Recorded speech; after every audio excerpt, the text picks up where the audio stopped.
There are many useful engines on the island of Sodor. There was only one red engine on the Fat Director's railway, and that red engine is James. He is typically your average smug that can be in vain. James is best known for being a show-off. He also likes being the center of attention. Since James is red, the other engines feel jealous.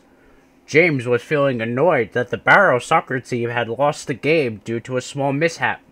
One morning, James was at the shunting yard surveying the area for coaches. Ugh. What does an engine have to do to get some coaches around here? Ah, here you are, James. Donald was bringing some very shiny half-cream, half-red coaches. Oh, yes. Nice and shiny. Just the way I like 'em. I hear the Barrow soccer team lost yesterday. Ain't that a small mother? Oh, yeah.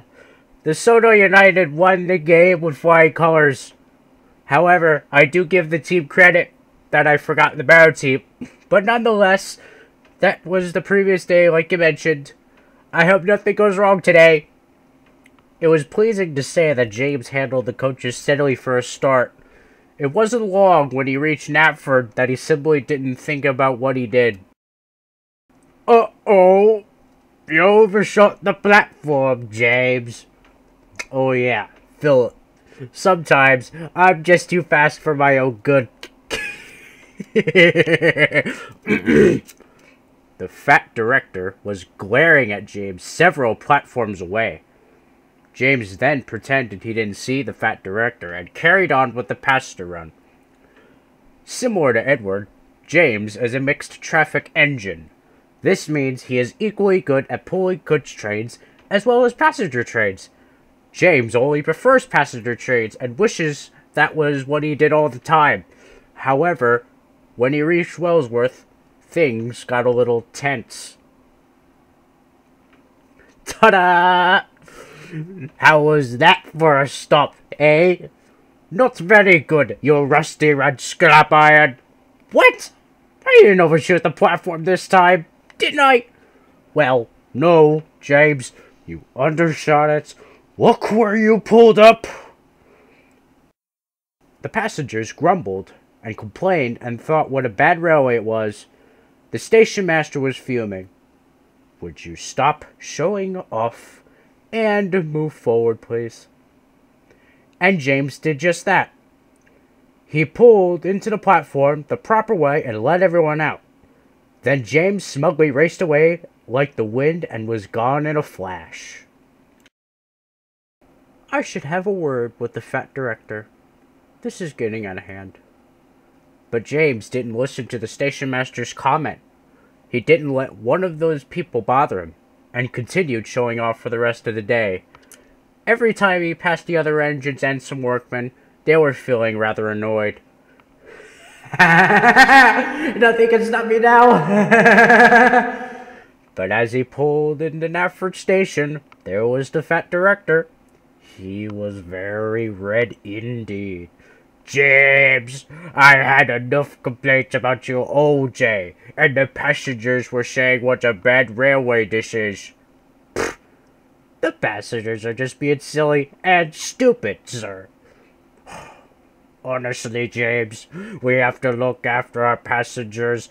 As a matter of fact, after all this trouble you caused today, as well as an extra large order confusion and delay, I think it's high time you changed your attitude. James gulped. And until you do, I'm taking your coaches away.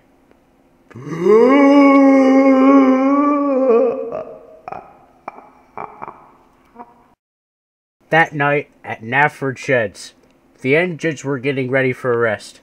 Thomas backed into the berth. What's up with you, James? Nothing. The Fat Director says I need to change my attitude. Then Duck spoke up. He's right, James. No, he's not. What's wrong with my attitude? Look at that pouty face. No one's better at making a pouty face than James. All the engines made weird faces at James. This made James more disturbed than ever. Percy felt bad and tried to stop the teasing. Never mind, James. Whatever is bothering you, we'll probably see better in the morning. But the next morning, everything remained the same. Nothing changed at all. James. What? Sir. Ah! Don't you remember what I said about changing your attitude? Oh, you don't expect me to let you pull passengers with a face like that, now do you? Don't you want a job today? Very well, you can stay here then, in the shed. The fat director muttered away, and Duck stared at James. Why don't you just apologize and stop being so grumpy all the time? It's no fun sitting in a roundhouse day in and day out. The engines began teasing again. James was disturbed. All the engines were happily doing their work and being useful. The clean sky brushed the engine's funnels. However, it wasn't much fun sitting in the shed doing nothing. James was fuming as he saw one of the engines passing the roundhouse. Oh, that silly fat director.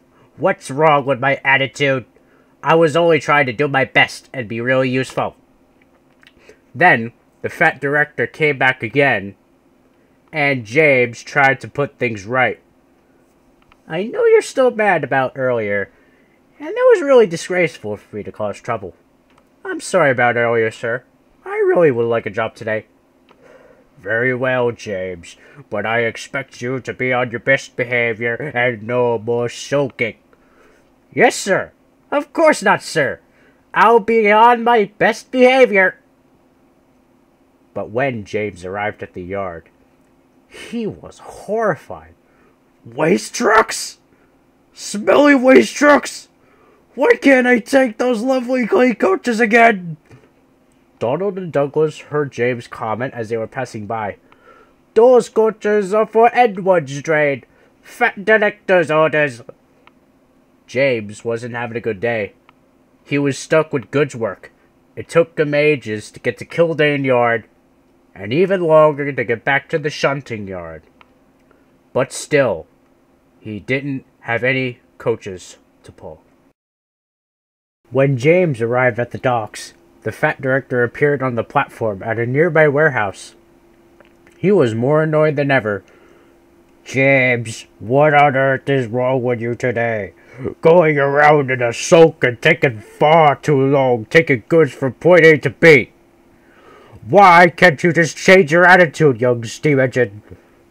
Because I'm all out of patience! Everybody was shocked, including the fat director. He turned and walked away. Just change your attitude, James. I don't care how much patience you have. Stanley and Thomas arrived at the docks shortly after the fat director left. They were feeling cheeky. Come on, James. Lighten up. Just then, Big Mickey spoke up. What a face. I wouldn't want to look like that, unlike Cranky over there. No one's better at making a pouty face than James, replied Thomas. So come on, stop teasing. So Thomas and Stanley started to make weird faces. Eventually, a few minutes later, James managed to build up a smirk.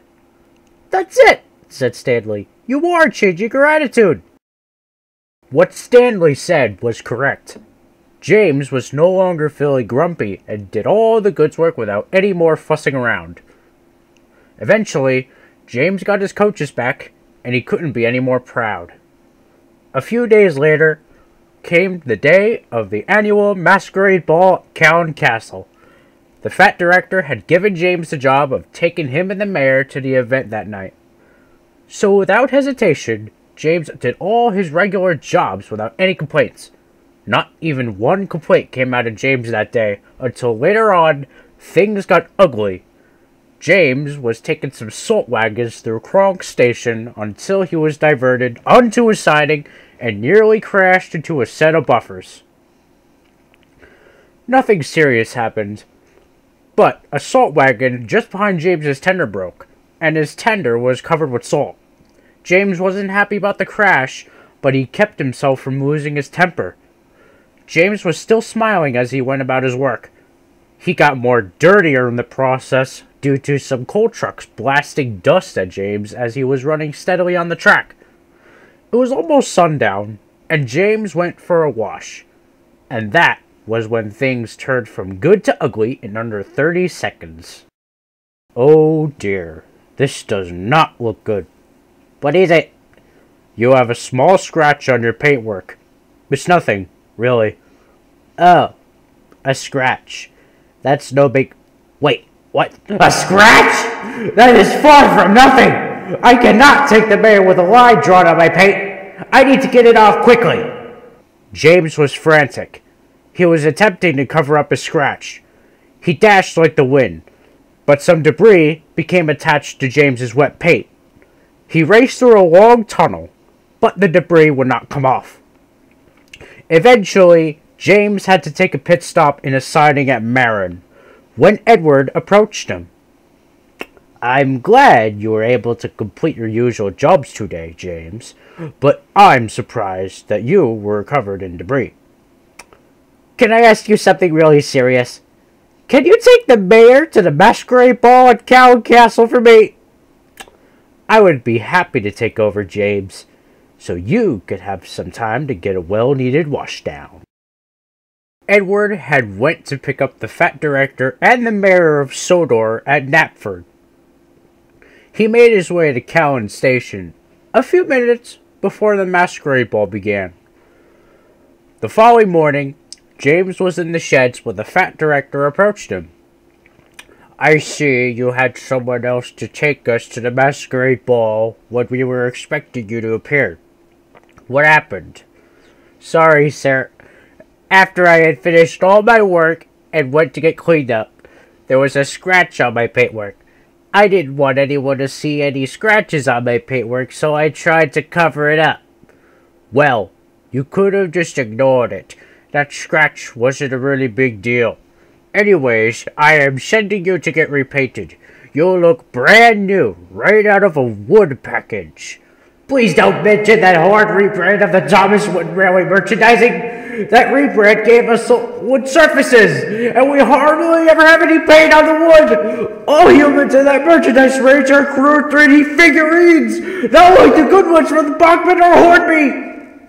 Oh, right. Gotcha.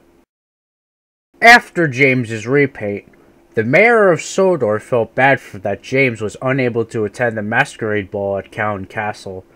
To make up for it, he asked James to take him to a birthday party at Vickerstown. James was very pleased. As James left Knapford on the night of the party, he felt a warm applause from his surroundings. It is always special to have a birthday party, but that's a story for another day.